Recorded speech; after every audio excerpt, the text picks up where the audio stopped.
You know how you been in ministry and it's like everybody passed you, right? Everybody passed you,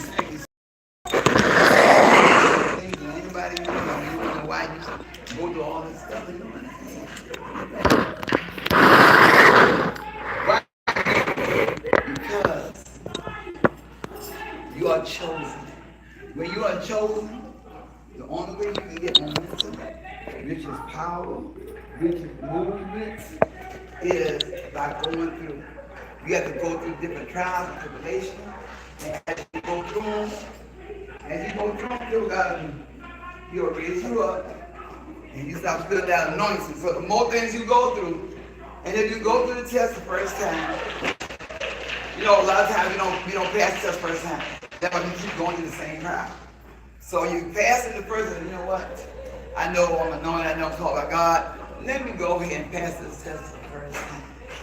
So if you pass the test the first time, then you'll move on to the next. So I tell people this. By the time I was 19, I think I had 8 or 9 streams of income.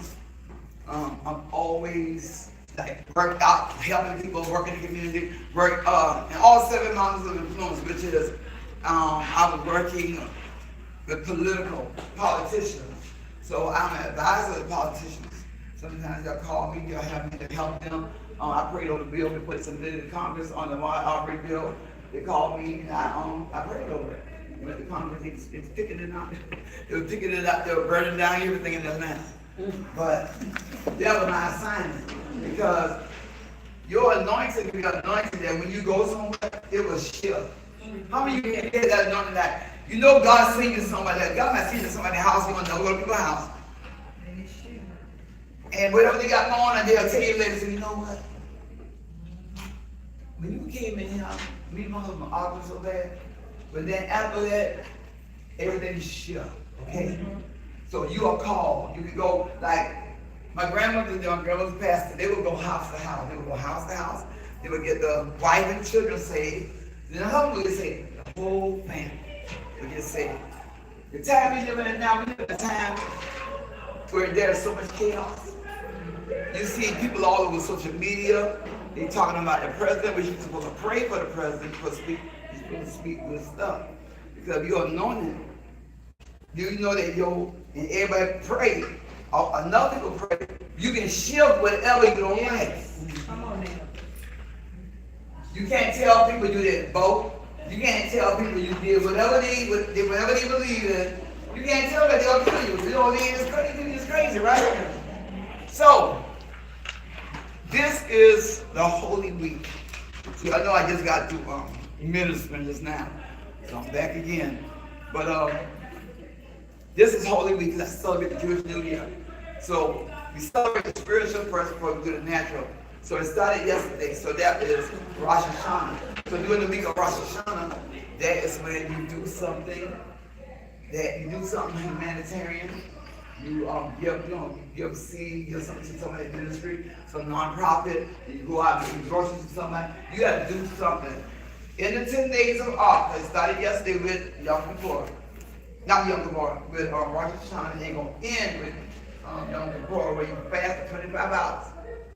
This is when you're supposed to be holding to God, and you're supposed to fast, and you're supposed to pray. And I know we down here and stuff, and I was like, oh my God, it's the same week of Rosh Hashanah and everything. And I know, I'm eating and all that, but I didn't do that much. I still am to go God. We got service every night at 8 o'clock on Zoom. But what we do is we cover with your families. We teach you how to ask God to forgive you. And when you ask God to forgive you, you gotta stop doing that stuff. So God, you want God to cover your family. Look at stuff going on. Look at all these people getting killed. Look at all these children dying. Unnatural stuff is going on everywhere. Because that's what people love God. They put everything in love God. So now, you don't have any momentum, you can't get up. The people that you thought was the closest to you, and then they'll use you up, and they're talking about you, you don't know what to do. You help everybody, just stay in your house. And here now you need help. You can't find out one person to help you. Do you know I couldn't get people to help me? I used to stay with strangers. I was domestic violence 2 times.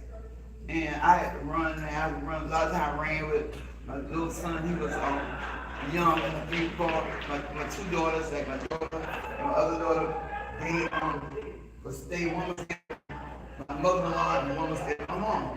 And I would be gone, because I went through that through the church. They wouldn't let me get divorced. I would get beat down.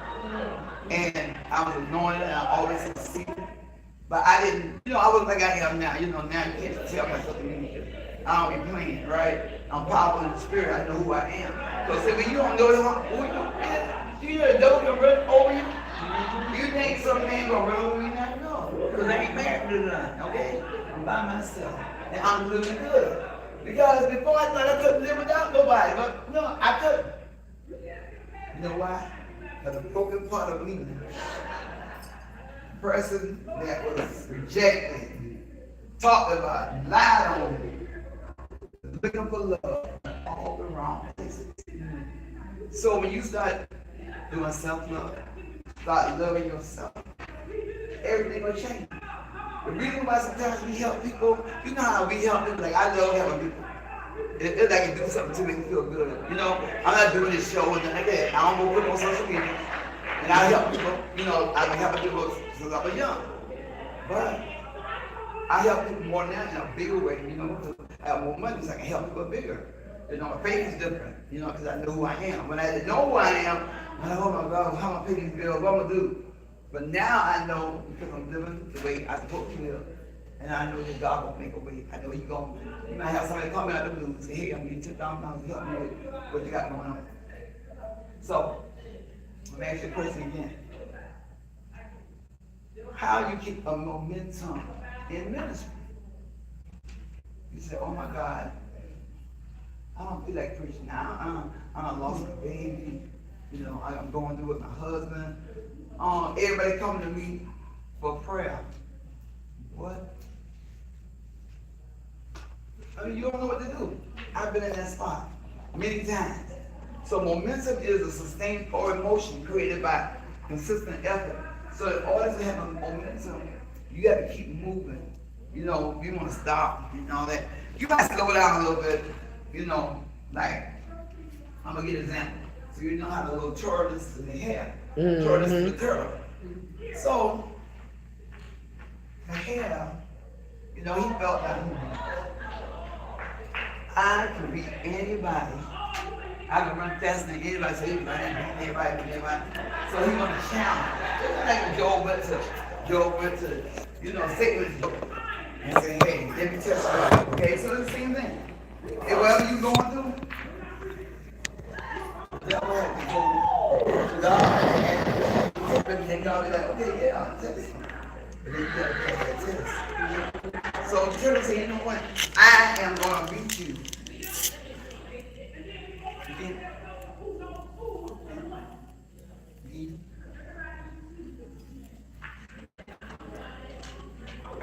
Talk louder. Okay, I'm sorry. I'm sorry, y'all. I don't ever hear you. So anyway, the tortoise said, I can beat you. And he laughed because, turtle's slow. So the hare's got to run around, having fun, and say, okay, yeah, I'm going to beat him. So he's having fun, but the turtle, he was still walking. He was walking like this, walking. And then the hare looked back, and he said, here's the rabbit. He looked back, he saw the turtle was down. But you like the devil said, oh, he's down now, or he's down now, so I know I'm going to beat her now. And she was a great prophet, and now she's going through, she's homeless, he's helping her. And she thinks she knows everything. I got this gift called knowing. Like, people be like, you think you know everything? Think you know everything? How many of y'all got that gift? But people say, you think you know everything? When you ain't just think you know everything, you might say something and be right. So he's like, okay, he's down, right? So he said, I'm gonna lay down. He rolled over. He said he's going to sleep. But guess what? Turtle, he was consistent. You might be walking like this, right? But guess what? He still kept going. And then he looked, he passed him. He started picking up speed. hit on Stephen. And he got picking on Stephen, and he beat him. And everybody started cheering. So everybody started cheering. That woke him up. Like, oh my God, how in the world did she pass me? So, the things that you go through, God will give you strategies. You can pass one thing, then the next thing you know, you try it again. But guess what? Pass it, y'all, the first time. Pass the first time. You know you're living right. You know you're walking in forgiveness. You're walking in love. You got all the fruit of the Spirit. And people are going to treat you bad. A lot of them are going to treat you bad. But you got to believe in yourself. Because the main thing is people do not believe in themselves. Like, I was sure myself of people like, well, she not, she thinks she this, she thinks she all that. So I changed everything. I had me dressing like an old lady. You know, I'm an old lady now, I'm 65, but I was like in my 20s dressing like I'm 65. I was dressing like I'm 65, I wasn't dressing this good again. But I look like my mom in buckwheat, you know. I'm serious, they be looking like, they be walking around in corporate fag dresses. Come then they say, oh, you're going to come to church, you're going to walk around. You can't, every time I look, we got some kind of relation. So anyway, that's a mess. So we can talk about that. So we talk about little momentum, right? So there's a strength of force gained by motion or by consistent effort. So when you pass that devil, you pass that devil, and then something in you say, you know. And so like now when people see me, they say, oh my God, you got all this stuff, and they see me on the, they recording and different things. They say, oh, you got the school, I got mental health center, behavioral health center. You know, I got all kinds of, I got TEDx business coach with multi-billionaire grant card. I'm doing all this stuff. And then I have some of these people asking me, say, hey, when you go down here to Miami to grant card I know you can take somebody with you. I said, you know, you gotta pay some money. You know, I ain't letting them go with you. You want to get some money. They be like, oh. But I opened the door recently for a young man. Because a young man, he didn't know me, and God used him to sell so many thousands to me. And so I asked him, I know he got business living Texas. I said, hey, you want to go with me and make the Cardo technology? And they took a stress and he had to get some money. So when I talked to them, he told him to get the bill a lot, almost $1,000. He went, I introduced him,